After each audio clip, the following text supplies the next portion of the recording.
හරි අපි මල්ලි කියමු. හරිද? ඔයා දැකලා තියෙනවද පෙරේතෝ ගැන? පෙරේතෝ මෙහි පිට ඉන්නවා. අපි දකින්න. නමුත් ඒ අපි දකින දේ අපේ මනසට ගන්න නැති දේ තමයි එකම දේ. අපි සාමාන්‍යයෙන් නගරබද පළාත් වලට යනවා. නගරබද පළාත් වලට ගියාට පස්සේ ඉන්නවා යාචකෙක්. කොණ්ඩේ වවාගෙන කොණ්ඩේ සම්පූර්ණ දූවිලි වලින් පිරීලා සම්පූර්ණ ඇඟම දූවිලියෙන් පිරීලා පෙරේතෝ ඉන්නවා. හරිද? ඒ පෙරේතෝ වගේ ජීවිතේ හැසිරෙන්නේ යම් කිසි කාලෙකදී කරපු අකුසල් අනුව පෙරේතාත්මයන්ම පතාගෙන ගියේ මිනිස්සු. අද අපි ගත්තොත් අපි යනවා අපේ ප්‍රධානම නගරය වෙන කොළඹට. කොළඹ ගිහිල්ලා අපි ස්ටේෂන් ඉස්සරහට යනවා. ප්‍රධාන ස්ටේෂන කොළඹ තියෙන. ඒ ප්‍රධාන ස්ටේෂන් එකේ ඉස්සරහ වීදියේ ඉන්නවා පිස්සෙක්. එයා දිහා බලපුවම සම්පූර්ණම කොණ්ඩේ කැරිලි ගහිලා. දූවිලින් කොණ්ඩේ පිරීලා. ඇඟ සම්පූර්ණම කුණු වලින් පිරීලා. එතකොට නමුත් එයා කවදාකවත් හෙළුව පේන්නේ ඉන්නේ නැහැ. එයා යම්කිසි ඇඳුමක් ඇඳගෙන ඉන්නේ. ඒක වැහෙන්න. පිස්සෙන් නම් ඒක යාට කරන්න බෑ. මනසේ යම්කිසි රෝගයක් මනසට ඇවිල්ලා තියෙනවා නම් පිස්සෙක් කියලා කියනවා නම් එයාට මේ දේවල් කරන්න බෑ. එහෙනම් එයා සම්පූර්ණම විලියත් අරගෙන ඉන්න ඕන. ඇයි එයාට ඇඳුමක් ඇඳ ගන්න බැරි වෙන්න ඕන. නේද? එහෙනම් එයා පිස්සෙක් වෙන්න බෑනේ. යම්කිසි කෙනෙක් එතනින් ඉස්සරහින් බීඩි කොටයක් විසි කරලා යනවා. සිගරට් කොටයක් විසි කරලා යනවා. නමුත් එයා ඒක අරගෙන බොනවා. සිගරට් කොට බීඩි කොට එක අහු කරගෙන බොනවා. එයාට ඒ වගේ මනසක් එයාට තියෙනවා නම් එයාට ඒ නාලා කියලා පිළිවෙලට ඉන්න බැරි නෑ. මේ පෙර ආත්ම භාවයකදී අවුරුද්දක්ද දෙකක්ද අවුරුදු 200ක්ද 300ක්ද කියන්න බෑ. යම්කිසි කාලෙක එයා සුමනපාල වෙන්න පුළුවන්. ධර්මපාල කියන පුද්ගලයා එයාට පිහින් අයිනවා. එයා එතන මරණ ආසන්නව ඉන්නවා. බේර ගන්න කෙනෙක් නෑ. නමුත් ඒ මරණ මංචකයේදී එයා සිතුවිල්ලක් ඇති කර ගන්නවා. දැන් මාව බේර ගන්න කිසිම කෙනෙක් නෑ. මම මැරිලා ණය පොළගේ පෙරේත ආත්මයක් වෙලා හරි ඇවිල්ලා මගු මුගෙන් පලිය ගන්නවා කියලා. දැන් මේ අවුරුදු 200කට කලින් මැරිච්ච පුද්ගලයා. එහෙනම් එයාගේ අවසාන මරණ මංචකයේදී ඇතුළේ සිතුවිල්ල මොකද්ද? පාප සිතුවිල්ල. ඒ සිතුවිල්ල ඇතුළේ මොකද්ද? පෙරේතෙක් කුම්බාණ්ඩෙක් වෙලා හරි ඇවිල්ලා පලිය ගන්නවා කියන ඒ දේනේ යාට ඇති උනේ. එහෙනම් එයා මොකද වෙන්නේ? එයා ඉපදෙන්න ඕන කොහෙද? නරකාදී ගිහිල්ලා ඉපදෙන්න ඕන. එහෙනම් එතන සම්පූර්ණම ඒ කාලේ ගෙවලා එයා ඒ කාලේ ඉවරනකොට අවුරුදු 20ද 200ද කියන්න බෑ. ඒ කාලේ ඉවරනකොට වරමක් අරගෙන එනවා ඒ පළාතට. එයාගේ අදිෂ්ඨානෙ තිබුණේ පෙරේතෙක් වෙන්න. පලියක් ගන්නත් එයාගේ හිතේ තිබුණා. එහෙනම් ඒක හරි ගස්සගෙන එයා එනවා ඒ අදාළ තැනට පලි ගැනීමට. ඒ ඇවිල්ලා එයා පෙරේතෙක් හැටියෙනවා. ශරීරයක් නැහැ. භූතාත්මයක් තියෙනවා. ඔන්න ඔතනදී හිත දුර්වල මිනිසෙක් ඔතනින් ගමන් කරනවා. මනස දුර්වලයි, කය දුර්වලයි. අපි උදාහරණයක් ගත්තොත් මා ආදරය කරන හෝ මාගේ බිරිඳ හෝ මාව දාලා ගියා. දරු මල්ලෝ දුක් විඳිනවා. ඒකෙන්ම වැඩි කල්පනාවක් කරනවා. අද දවසේ විනාඩි 5යි, හෙට දවසේ විනාඩි 10යි, ඊළඟ දවසේ විනාඩි 15ම පැය දෙක තුන කල්පනා කරනකොට ඒ මනස කඩා හැලෙනවා පල්ලට. එතකොට කෑම බීම ගන්න ශරීරයේ දුර්වල වෙනවා. නමුත් ඒ වගේ පුද්ගලයෙක් එම අවස්ථාවේදී ඒ අසලින් ගමන් කරනකොට මනස පිට යනවා. ඒ අවස්ථාවේදී පිටත ඉන්න පෙරේත කුම්බාණ්ඩ කියන මාසවල් මේකට ඇතුල් වෙන්න පුළුවන්. අන්න එතකොට ඒ පුද්ගලයා ඒකට ඇතුල් වුණා. ඇතුල් වුණාට පස්සේ ඒ ශරීරය තුල එයාට ඉන්න බෑ. ඉන්න බැරි වෙනකොට එයා මොකද කරන්නේ? එයා එතනම ඇද වැටෙනවා. ගමේ යම් කිසි කොටසක් දකින්නවා අන්න අහවලාගේ පුතා එතන වැටිලා ඉන්නවා කියලා. උස්සන් ගිහලා ගෙදරට ගිහින් දානවා. යම් කිසි බලවේග අපේ තියෙනවා. බුද්ධාගමෙන් හෝ ඒ අදහන ශාස්ත්‍රවලය අනුව එයාට නූලක් ගැට ගන්නවා. නූල ගැට ගැහුවට පස්සේ අර බල බිඳෙනවා. බල බිඳුනට පස්සේ එයා පොඩ්ඩක් ඉන්නවා. නමුත් ඇහැරලා ඇස්තරලා බලනකොට ශරීරයේ ඒ gedara මනස වෙන එක්කෙනෙකුගේ. එයාගේ මනස පිටට ගිහිල්ලා.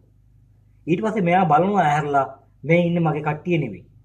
එතකොට gedara කට්ටිය ශරීරයේ දැකලා මගේ පුතා කියලා ඒගොල්ලෝ තියන්නේ. හැබැයි යම් කිසි අවස්ථාවක් ලැබුණ ගමන් එයා පයින්නවා. මොකද එයාගේ ගමන යන්න. එයා එළියට පැන්නට පස්සේ එයා මොකද වෙන්නේ? වීදියක් ගානේ ඇවිදගෙන යනවා. මේ අවුරුදු 200 කාලේ. ඒ කාලේ බර කරත්ත තියෙන්න පුළුවන්, පොල්ලතු කරත්ත තියෙන්න පුළුවන්, මන්මාවක් තියෙන්න පුළුවන්, පාරවල් නැති වෙන්න පුළුවන්. එහෙනම් මෙයා ඒකෙන් එළියට ගියාට පස්සේ එයාට හොයාගන්න බෑ මම යා යුතු ගමන මොකද්ද කියලා. එයා යා යුතු ගමන මොකද්ද කියලා හොයාගන්න බෑ. නමුත් කවදාකවත් ඔය පිස්සෙක් කියන පුද්ගලයා කෝච්චියට නැංගලා සීට් එකක වාඩි වෙන්න. එයා වාඩි වෙන ප්ලැට්ෆෝම් එකේ මේ දොර ළඟ වාඩි වෙලා යනවා. ගිහිල්ලා එයාගේ තන බාහිනවා. නමුත් එයාට හොයාගන්න බෑ. එතනම එයා නතර වෙනවා. ඒ නතර වෙලා ඔය එක එකන දෙන කෑම බීම ටිකක් කාලා එතෙන් වෙලා ඉන්නවා. අපි යම්කිසි ආත්ම භාවකයේදී අපි දැක්කනම් අපි චුට්ටක් එයා අපිට hina වෙන ගතියකුත් තියෙනවා. අපිට hina වෙනවා. නමුත් අපි එයා පිස්සෙකින්ද අපි එයා ගණන් ගන්නෑ. නමුත් ආත්ම භවයකදී යම්කිසි අකුසලයක් කරපු පුද්ගලයෙක් තමයි පුද්ගලයා. ඔය ඇවිල්ලා පෙරේතෙක් කියලා මෙහි පිට දකින්න එක පුද්ගලයේ පිස්සෙක් කියන්නේ. එයාට නාන්න පුළුවන් වීදි ළමයි නානවා, වීදි ගෑනු නානවා, වීදි එතකොට පිරිමි නානවා, ටැප් එක අරගෙන එතනම තියෙන ටැප් එක. නමුත් මේ පිස්සා කියන පුද්ගලයා නාන්නේ නැහැ. නමුත් එයා කීයක් හරි අතට අහුනාම එයා ගිහිල්ලා ඒක දෙනවා කඩේට. ගිහිල්ලා කහට කෝප්පයක් ඉල්ල ගන්නවානේ. එයා කන්න බනිස් ගෙඩියක් ඉල්ල ගන්නවානේ කාසි ටික දීලා. නේද? එතකොට එයාට ඒ කඩෙන් කෝපයක් දෙන්නේ නැහැ කියලා පිස්සු කියන්නේ බොරු. පිස්සු කියන්නේ බොරු කියන්නේ එයාට ආත්මයක් වෙහිලා තියෙනවා. යම්කිසි කාලයකදී ආත්මයක් වෙහිලා ඒ ආත්මය උඩ තමයි එයා ඒ හැතිරීම ඉන්නේ. මම කියන්නේ ඔය කීකට ආත්මයක් වෙහෙලා නැහැ. නෑ. අපි කියනවා වේග වෙලා තියෙන්නේ මන්ද මානසිකත්වයක් කරලා තියෙනවා. හරි. මන්ද මානසික කියනක කොටස් දෙකක් තියෙනවා. උප්පදේදී මන්ද මානසික මන්ද බුද්ධික කියලා කොටස් දෙකක් ඉපදෙනවා. මන්ද මානසික මන්ද බුද්ධික කියලා කොටස් දෙකක් ඉපදෙනවා. හරිද? මන්ද මානසික පුද්ගලයාට ඉපදෙනවා අපි කියන ඒගොල්ලන්ට මෝඩයෝ කියලා. ඒගොල්ලන්ට වීරයක් කරට දීලා මේක පුතේ කොටාගෙන වරෙන් කියලා කියපුවාම එයා ගිහිල්ලා එයාට සල්ලි දුන්නාම එයා ගිහිල්ලා කොටාගෙන එනවා. අතු ගාපන් කියලා කියනකොට එයාට අතු ගන්න පුළුවන් ඒ හැකියාව තියෙනවා. මන්ද බුද්ධික කියන එක නෑ කන් ඇහෙන්නෙත් නෑ. කන් ඇහෙන්නේ අඩුවට මූණ හැඩරුව වෙනස්. මන්ද බුද්ධික මූණ හැඩරුව වෙනස්. මූණේ හැඩරුව වෙනස් එයාගේ. සාමාන්‍යයෙන් අපිට ගත්තාම චීන වගේ පසුබිමක් තමයි ඒගොල්ලන්ගේ අපිට මූණේ රැඳී පැවතෙන්නේ. එතකොට මන්ද මානසිකයි මන්ද බුද්ධිකයි කියන කොටස් දෙකක් උතන. උප්පත්තියේදී එන කොටස් දෙකක්. ඊට අමතරව අපි හොඳට ඉඳලා යම්කිසි කාලෙකදී පිස්සෙක් වෙනවා කියන පුද්ගලයා අනිවාර්යයෙන්ම ඒ දේ සිද්ධ වෙනවා. එහෙනම් එයාගේ ඇඟේ තියෙන පෙරේත ආත්මයක්. හැබැයි පෙරේත ආත්මයක් තියෙනවා. එයාට නූලක් කියලා දාලා එහෙම එනකොට ඒ යම්කිසි ආගමක් අනුව එයාට ඒ වත් පිළියෙත් කරනකොට ඒකේ බල තියෙනකන් එයා ඒ ආකාරයට රැඳී සිටිනවා. නැවත එයා ඒ தත්ත්වයටපත් වෙනවා. උප්පත්ති දෙකයි.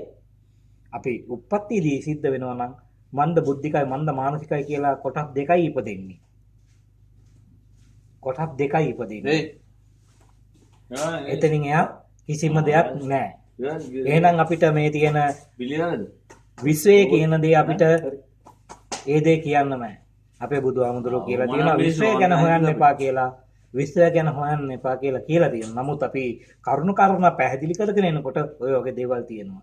අපේ බුදුරජාන් වහන්සේ යම් කිසි කාලයකදී රාජ පදවියක් ලැබලා තියෙනවා. රාජ පදවියේ ඉන්නකොට මට හිතෙන ඒක චුල්ල ධර්ම ජාතකයේදී රජ පදවිය ලබාගෙන ඉන්න කාලෙදී එයාගේ බිසව කියනවා බිසව අනියම් සම්බන්ධතාවයක් තියාගන්නවා ඇමති කෙනෙක් එක්කලා. ඒක අතට අහුණාට පස්සේ කියනවා මෙහෙම දෙයක් තියෙනවද කියලා. නමුත් කියනවා මං එහෙම කරේ නෑ. මම එහෙම කරා නම් යම් කිසි කාලයකදී අස්ස මූණක් තියෙන යස්සනියක් කියලා ඉපදෙනවා කියලා එයා කියලා තියෙනවා. ඒ වගේම ඔය අපායට ගිහිල්ලා ඒකේ පුපාපිට අස්ස මූණක් තියෙන යස්සනියක් කියලා ඉපදෙනවනේ. ඉපදෙලා ඒ කුසේම අපේ පෙරම් පුරන බෝසතාණන් වහන්සේ ඉපදෙනවනේ. ඈ ඉපදිලා එතන කුසපිල සිද්ධ ගන්නේ කවුද? අපේ මේ පෙරම් පුරන බෝසතාණන් වහන්සේනේ. චුල්ල ධර්ම දාතකේ ඒක කියලා තියෙනවා. එහෙනම් අපිට මේ විශ්වය කියන එක අපිට ඔයාටද මටද කියන්න බෑ. එහෙනම් අපි මිහිපිට හිටපු පෙරේතෝ ගැන තමයි ඔය වචනයක් හරි කතා කරේ. අපි දෙන්න කතා කරන අතරේ කතා කරේ ඔය පෙරේතෝ දැකලා නැහැ කියනෝනේ. පෙරේතෝ දැකලා නැහැ කියනවා. නමුත් අපිට ඒක වටහා ගැනීමේ අවබෝධයක් නැතිකම තමයි තියෙන්නේ. එතනින් එහා දෙයක් නැහැ. පිස්සෙක් අපි දැක්කහම අපි ඒකට කියනවා ඌට පිස්සු කියලා. පිස්සු නෙමෙයි යාට තියෙන්නේ. එයා යම් කිසි ආත්ම භවයකදී හොඳට හිතපු පුද්ගලයෙක් එයාට පෙරේත ආත්මයක් ඇඟට ඇතුල් වෙලා තියෙන්නේ. පෙරේත ආත්මයක් ඇද. හැබැයි ඕක අපි වෛද්‍ය විද්‍යාවේ මේ දෙපැත්ත ගත්තාට පස්සේ ඕක යම් කිසි බලපෑම් නැති. බලපෑම නෙවෙයි ඇත්ත කතාව ඒකයි. නේද? බුදුරජාණන් වහන්සේ කියනවා විශ්වය හොයන්න එපා කියලා. නමුත් විශ්වයක ගියොත් අපිට ඒ කරුණු කාරණා අපිට හොයාගන්න පුළුවන්. එතකොට අපි ගියමුකෝ දැන් විශ්වය හොයන්න එපා කියනකොට නෙවෙයි දැන් අපි කියනවානේ රාවණ රජුරු ගත්තාට පස්සේ පළමුවෙන් ගුවන් යානයක් ගත කරේ රාවණ රජුරුනේ. එහෙනම් ලක්ෂ්මටයි රාම කුමරුටයි එන්න තිබුණානේ ලංකාවට දඩුමුඩරේකී. නමුත් දඩුමුඩරෙන් ගිහිල්ලා සීතා ගෙනාවා නම් ලංකාවට අපේ සංස්කෘතිය ලියවිලා තියෙනවනේ ඔක. දඩුමුඩරේ අරන් ගිහිල්ලා සීතා ගෙනාවා කියලා. එහෙනම් ඒගොල්ලන්ට ඒ වගේ ගුවන් යානක් තිබුණ නැති හින්දානේ කොහෙද පේදුරුත් තුළුවට පාලමක් හදාගෙන ආවේ හනුමාන් පාලම කියලා. හනුමන්තගේ ද්‍රාවක පිරිසත් එක්කලා පාලමක් හදාගෙන ආවේ. එහෙනම් ඒගොල්ලන්ට එන්න තිබුණානේ ඒගොල්ලන්ට ගුවන් යානෙක. එහෙනම් පළමුවෙන් ගුවන් ගත කරේ ගුවන් යාන ශ්‍රී ලංකාවෙන් කියලා රාවණ රජුරු කියලා. ඒක අනිවාර්යෙන්ම ඔප්පු වෙන්න එපායි. නේද? වෙලා තියෙනවා. ඔප්පු වෙන්න ඕන ඒක. ඔප්පු වෙන්න ඕන. ඒකයි අපි හොයන්නේ. අපිට හොයන්නේ එදාදී අපි ආටාවනාටි සූත්‍රයේ එනින්ම තියෙනවා සිංහල දේශීය වැසියෝ සිංහල වැසියෝ ගුවන් යානෙන් ගියා කියලා. මේ අපි ඕක ඔතන නවත්තමු. මොකද මේ